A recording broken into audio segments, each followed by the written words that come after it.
Hi everyone, it's your boy Zach. So I fully intended not to make daily videos, but here's the deal. I live every day, and other people are saying and doing shit every day. And I'm having thoughts on what they're saying and doing every day. Sometimes I just let it slide, but I've been noticing shit.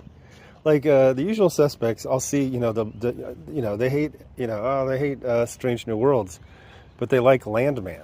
And I'm like, a 50-year-old, a man in his 50s, likes a show made by a guy in his 50s for people in their 50s. And you hate the show made for college-age people, high school. Interesting. Noted. I don't need to make a whole video on it. I'd be noticing this shit. But anyway, Perch did a video talking about Gretchen. God. In Germany, they actually tell you, like, you can't name your baby that. I had a friend, his American black dad wanted to name him Prince Alexander. And the Germans were just like, no, you can name him Alexander. You don't get to call him Prince Alexander. But like, okay, so yeah, trans, you can't name yourself. These Princess Opal Starshine names they give to themselves. So Gretchen Felker Martin.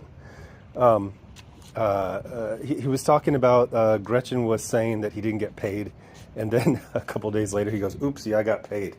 And I'm like, damn, how much fucking money do you have? There's a point when you start making a lot of money where, $5 isn't a lot. $20 isn't a lot. The best year I ever had, which was weirdly enough 2020, I think the business took in like $800,000. I would notice plus or minus $15,000, but Gretchen didn't notice it. I'm guessing he got an email from DC's like, hey, you are defaming us, and I just remembered I got the money. And as Perch pointed out, it wasn't just I didn't get paid by DC apropos of nothing. It's I didn't get paid by DC. By the way, here's my GoFundMe or Patreon or whatever. So he's talking about that, and he was talking about Daniel Warren Johnson, and like one of them gets fired and one of them continues to get hired. But then he started, I forget how he got on the subject. Well, I think first he was just talking theoretically about like a generic trans writer, like if you're trans and if you want to be a successful writer and if you want to turn a character trans, this is what you do.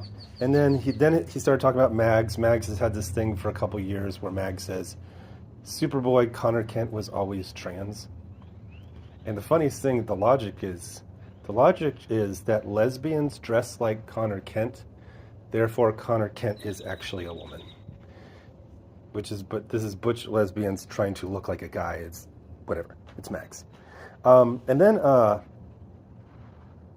Perch suggested a story where you find out that there was like a fake, I forget the exact plot points of it, but there was like a fake and then the real one, and then you introduce like the trans one. And I have other stuff to do. Actually, I'm not trying to dime out the pre-press guy, but the issue is I only have one pre-press guy, and he doesn't just work for me, he works for other people, so I can't like give him deadlines. It's just, here you go. And so I'm at the point right now where I actually don't have a lot to do, because basically I've, kind of sent stuff back or approved it. I'm just kind of waiting for something to happen. Again, not diming him out, just saying I kind of don't have a lot to do right now. So I'm just thinking about this, and it's like, how do you make Superboy trans, and you don't piss off anyone? Not just you don't piss them off, but everybody is happy. And I've been watching a lot of Sasha. Yeah, her name is not Crystal. It's Sasha. She looks like Crystal. Her name is Sasha. Sasha from Casually Comics. And so she talks about a lot of Silver Age stuff. And I'm like, there is a precedent for doing wacky-ass stories like this. You just have some hue of kryptonite. Let's make it rainbow kryptonite. Let's say it's an alloy made from all of the, different kryptonite colors. And that's in the mix. Okay, so you just transform them into trans. Then I started thinking about, they got all the different timelines and crises. So you just have a simple story where, like, you have male Connor Kent, then he meets a female Connor Kent from another dimension. And they're like, oh, cool. And it's like, hey, let's, and then somehow, I don't know, they travel to a third dimension, or they touch the rainbow, and they both get melded into a third entity. So the male Connor Kent meets his alternate timeline female Connor Kent, and then somehow they merge into a trans Connor Kent. And so this does not get, because this is the main problem. And this is what I've done with my fanfic. Like when I suggested changes to Riri Williams or Ms. Marvel, typically it was like, that was fake, it wasn't real. Anytime you solve something where you go, oh, by the way, the last 2, 3, 20 years of the story, it didn't count. That person wasn't really them. It was somebody else. It was Jerry, you know? And we've seen this with, you know, clone Spider-Man, Ben Reilly. That gets very frustrating. It's like, yeah, okay. So I've been just buying Adventures of a Clone. Even like, you know, the fan theory about Krakoa, where it's like, oh, these are the fake X-Men and they're plant clones, and the real X-Men. It's like, there's a lot of Krakoa books. There was more than 1,000 Krakoa books in that, like, what, like 5 years? You can't sell people 1,000 books at $5 a piece and they go, psych, that wasn't even really them. No, we're giving you what you want. It's like, give me my 5,000 back. So to me, if you want to transition an established character, you need to create a new character. And if you're like, no, I want to translate, dude, you got all kinds of, you know, different types of kryptonite. Because one of the things that trans people say is they'll say, don't dead name me. That was my old self, my dead self. They usually talk about them like it's or they basically say that was my real self was hidden inside my fake self. And then I cut things off and glued things on and took some pills and whatever. And now I'm my real self. So what you do is you have a very simple thing where you go like, male Connor Kent meets female Connor Kent. He's like, oh, cool, you know, alternate universes. And then they go to the, whatever, ice cream factory, restaurant, parlor, that's what they call it. And one of them likes, you know, whatever, sherbet. And the other one likes mint chocolate chip. And so when they go there, they're like, oh, let's go there.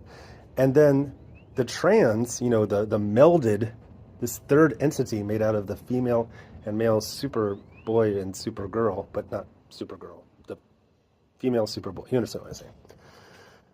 Connie Kent, you know, it combines, and then this combined doesn't like, oh, I like sherbet with mint. They like a third thing. And you go, oh, this isn't just a combination of the two of us. This is a new entity that is independent of us. And so even if you separate them, they can go like, oh, I never knew that there was, you know, a part of me that. So everybody wins. Connor Kent was always Connor Kent, and he was never secretly Connie Kent. Connie Kent exists and is independent of the male and female Superboy characters. And everybody wins, because the people who's like, that doesn't make sense because, you know, it's comic. I mean, that's what they did with Iceman. They're like, oh, you know, oh, he was gay all along. Well, I was reading his thoughts. He was really into, you know, every girlfriend he ever had, every girl he wanted and failed to get. And then suddenly he's just like this swishy cartoon.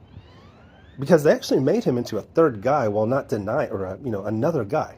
That's what, you know, this Bobby Drake after, you know, Scene of Grace. That's not Bobby Drake from Spider-Man and His Amazing Friends. It's a completely different character. Don't tell me, oh, he was claws. No, everything's about some different. Except for his freaking brown hair, which bothers me because he was blonde in the cartoon. And his name and his powers. Although I've always hated when it's like he's made of ice and he's an ice entity. It's like, no, he's a guy and he powers up and then he breaks out and then he's covered with like a thin layer of ice. He's not made of ice. What the hell? He's not a Christmas character. He doesn't live at the North Pole. He's a mutant. He draws moisture out of the atmosphere and it's fine. Actually, really, whenever they'll do like versions of him where it's completely see-through, and they even do action figures of it. Like, isn't this cool? It's like, no, that's my version of where are his organs? Where? No, he's a person.